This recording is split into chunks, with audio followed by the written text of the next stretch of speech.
did you choose your current career, or how did you get into this career that you're doing, whatever work, job, role that you're in? How did you get there?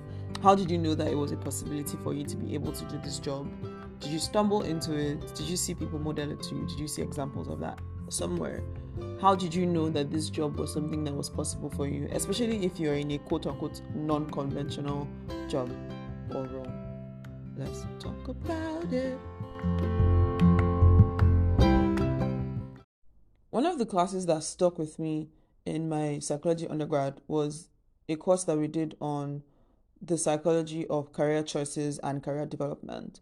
And a theory that I haven't forgotten since then is Linda Gottfredson's career choice theory, or Linda Gottfredson's theory of career choices and development.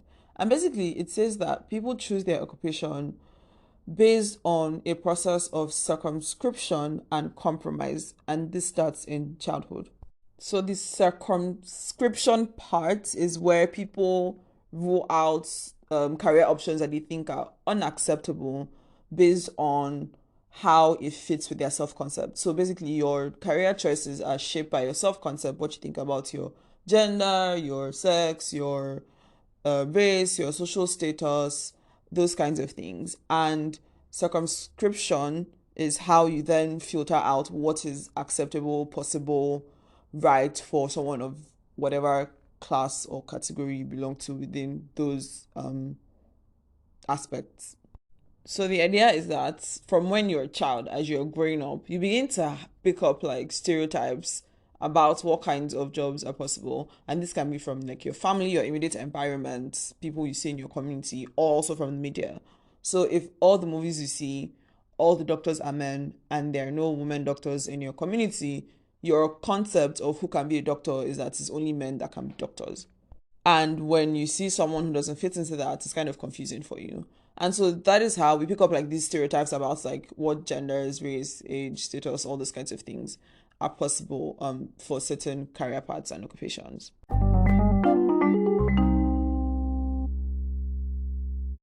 So the first level of circumscription is when you realize that people work, and when you're an adult, you also have to work. And then that's when people start asking things like, what do you want to be when you grow up, and stuff like that. And then as you grow older, and this is still like before you're 10, so like when you're 6, 7, 8, 5, you begin to categorize the world into aspects based on what you have seen, again, whether in your family or in the media or in people around you. And you begin to recognize certain roles, and if you think about like in the home, outside of the home, and then you start to assign them to or connect them with particular sexes or gender, and think about like your gender identity and what jobs are possible for you based on that. And then the next part of that is that you then begin to see it from a place of societal value. So it's like based on income, lifestyle, in addition to the gender layer already.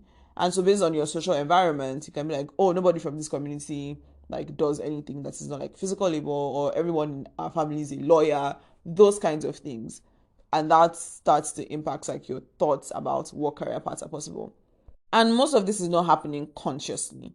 Is when you now start getting into like early to mid teenage years that you now start to like make conscious decisions about what you want to do, what kind of work you want to do. And everything is already built upon the layer of the circumscriptions that you've done in the past based on how you've unconsciously segmented certain job roles or certain occupations to certain genders, income levels, education levels, social status, race, and so on. The next stage after this is when you compromise. And compromise happens because people may decide that they can't go with roles that are compatible with their self-concept. So if I have been exposed to only information that tells me that women are doctors, like if that's the kind of like all the doctors I've seen in my whole life are all women and I'm a woman, and that is compatible with my self-concept, but then I may feel like being a doctor is not accessible to me for whatever reason. Maybe because I don't have information about how to become a doctor. I don't know what I need to do. I don't have any social connections that can help me with like learning about being a doctor and what I need to know. then I might say that, okay, I don't want to be a doctor. I want to do something else that I believe is more accessible to me based on my self concept. So that's the compromise part of the equation. And the compromise could also be that, oh, the job market is too competitive. And like, it could just be anything, any factor that makes you feel like you can't get this job or you can't be in this role. And it could be based on your interests, your abilities, your values, all these kinds of things. And that's it.